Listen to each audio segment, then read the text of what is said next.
बिस्मिल्लाहिर्रहमानिर्रहीम। मेरा नाम अवैस अहमद है।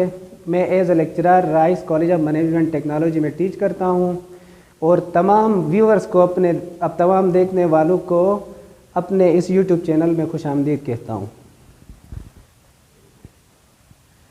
तो आज हम जो सब्जेक्ट पढ़ने वाले हैं वो है हमारे पास प्रिंसिपल ऑफ इलेक्ट्रिकल इंजीनियरिंग, जिसका कोड आपके पास है 125।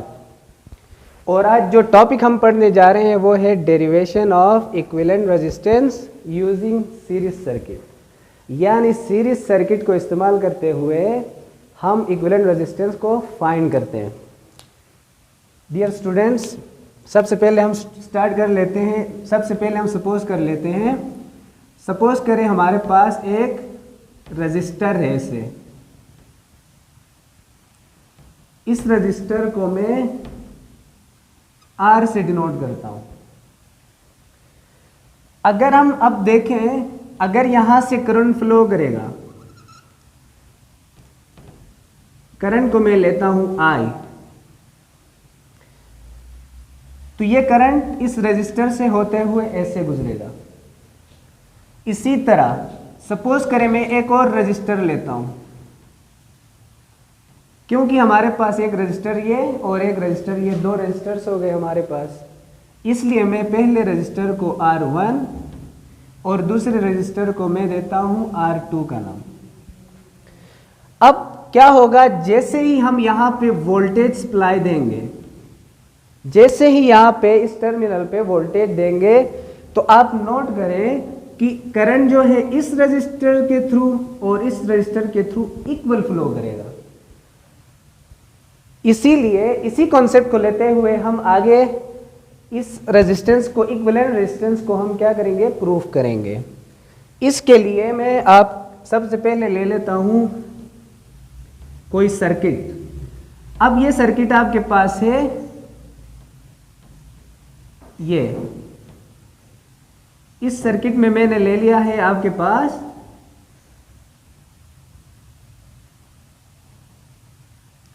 सपोज करें यहां पे कोई लोड है जिसको मैंने नाम दिया L का। जब मैं यहां पे देता हूं वोल्टेज सप्लाई V, ये आपके पास है रेजिस्टेंस R1, ये आपके पास है रेजिस्टेंस R2 और ये आपके पास है रेजिस्टेंस R3 और आपका यहां पे ये है लोड। अब जैसे ही मैं वोल्टेज सप्लाई यहां पे देता हूं तो इसमें क्या होगा, यहां से करंट फ्लो करना स्टार्ट करेगा। अब मैं करंट को डिनोट करता हूं I से डिनोट करता हूं। अब ये करंट क्या होगा, इस रजिस्टर के थ्रू भी गुजरेगा, इस रजिस्टर से भी गुजरेगा और इस रजिस्टर से भी गुजरेगा। तो इसका मतलब ये हुआ कि रेजिस्टेंस R1, रेजिस्टेंस R2 और रेजिस्टेंस R3 से इक्वल करंट फ्लो करेगा। तो लिहाजा हमें पता चला कि सीरीज सर्किट में पहला पॉइंट जो होगा, जितने भी रेजिस्टेंस होंगे उनके अक्रॉस करंट जो होगा वो सेम फ्लो करेगा।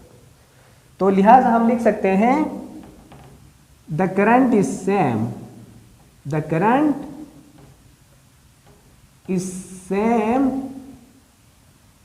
across each resistor।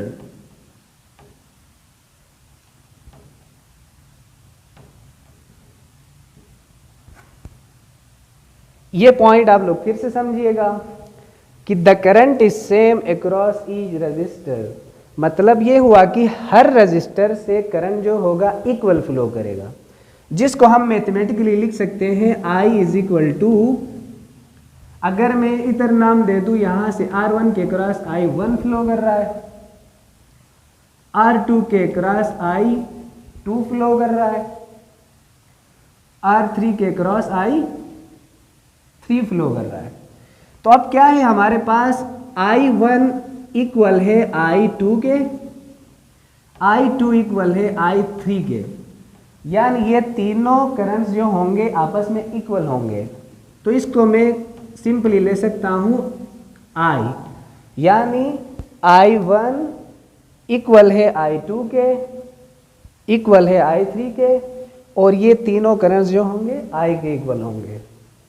इसी तरह तमाम स्टूडेंट्स एक मेरा पॉइंट याद रखिएगा कि हम जो इस वक्त डेरिवेशन कर रहे हैं वो सीरीज सर्किट के लिए कर रहे हैं।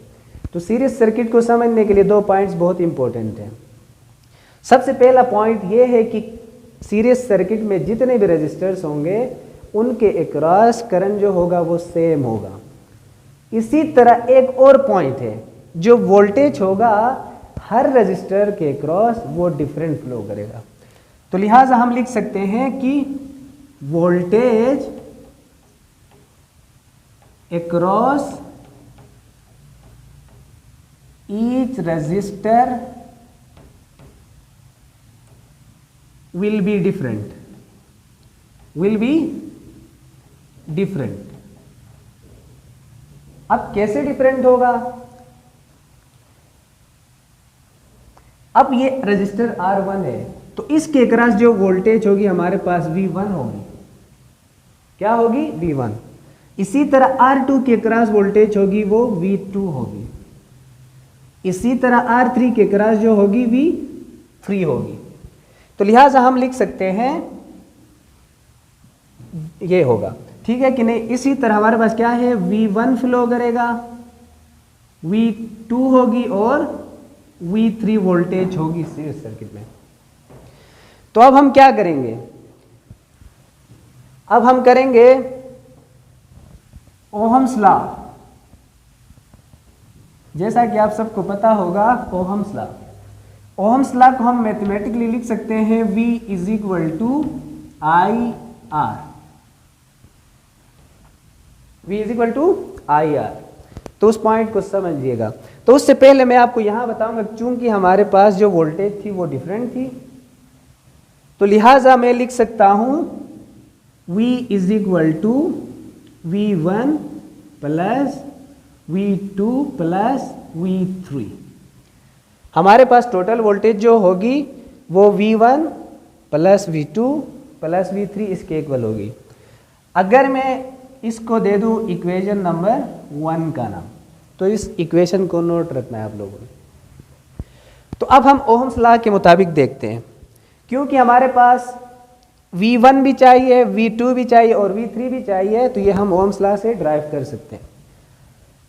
अगर मैं V1 को फाइंड करना चाह रहा हूं तो V1 is equal to I R1, क्योंकि करंट हमारे पास जो है वो सेम है, वोल्टेज V1 है R1 के अक्रॉस। तो लिहाजा मैं लिख सकता हूं V1 is equal to I R1।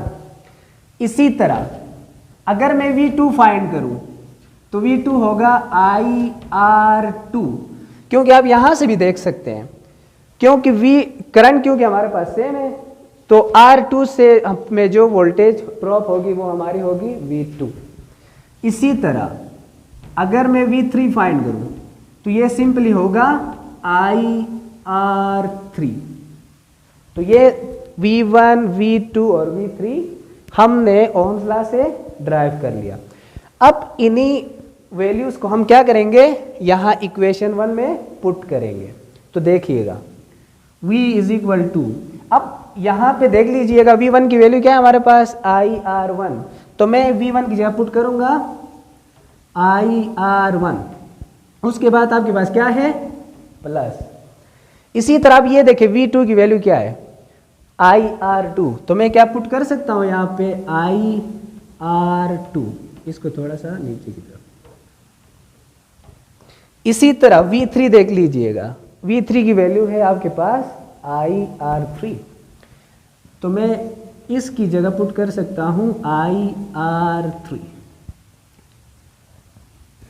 अब हम यहां से स्टार्ट लेते हैं। अब ये देख लीजिएगा, क्योंकि आई यहां भी है, यहां भी और यहां भी, तीनों में सेम है, तो लिहाजा मैं क्या कर सकता हूं V इज इक्वल टू, अगर मैं इन तीनों में से I को कॉमन लूं तो हमारे पास बचेगा R1 plus R2 plus R3। अब देख लीजिएगा, यहाँ पे जो हमारे पास आई था वो क्या आ गया, कॉमन आ गया, जो मैंने यहाँ पे लिख दिया है। अब हम आगे ये कर लेंगे v इज इक्वल टू, चूंकि इधर देख लीजिएगा i यहाँ पे क्या हो रहा है, मल्टीप्लाई हो रहा है, तो अब अगर इक्वल टू के इधर लाएंगे तो क्या होगा, i हमारे पास डिवाइड होगा। तो अब हमारे पास यहाँ क्या बचा, R1 plus R2 plus R3, हमारे पास ये बचा। अब हमने ये देखना है कि V और I किसके इक्वल होता है। तो यहाँ पे देखें, ओहम्स लॉ से हम निकाल सकते हैं V और I। अब इसी से मैं ड्राइव करूँ V, अगर I यहाँ मल्टीप्लाई हो रहा है तो यहाँ की क्या होगा, divide is equal to R। तो हमें पता चला कि V और I किसके इक्वल होता है, R के इक्वल होता है।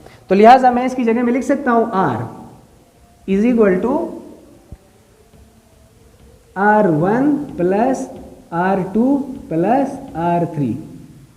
तो बच्चों हमारे पास ये क्या हो गया, इक्विवेलेंट रेजिस्टेंस आ गया। यही चीज़ हमने क्या करनी थी, फाइंड करनी थी। तो इसको आप लिख सकते हो EQ, यानी ये चीज़ हमने टोटल रेजिस्टेंस फाइंड करनी थी यूजिंग सीरीज सर्किट। तो आज का हमारा टॉपिक यहाँ तक था, ये ख़त्म हो गया। उम्मीद है आप सबको समझ आई होगी। तो अब सबसे रिक्वेस्ट है, जिसको भी समझ आई है तो हमारे चैनल को सब्सक्राइब करें, ताकि अपकमिंग जितने भी वीडियोस होंगी आप आसानी से देख सकें। Thank you so much.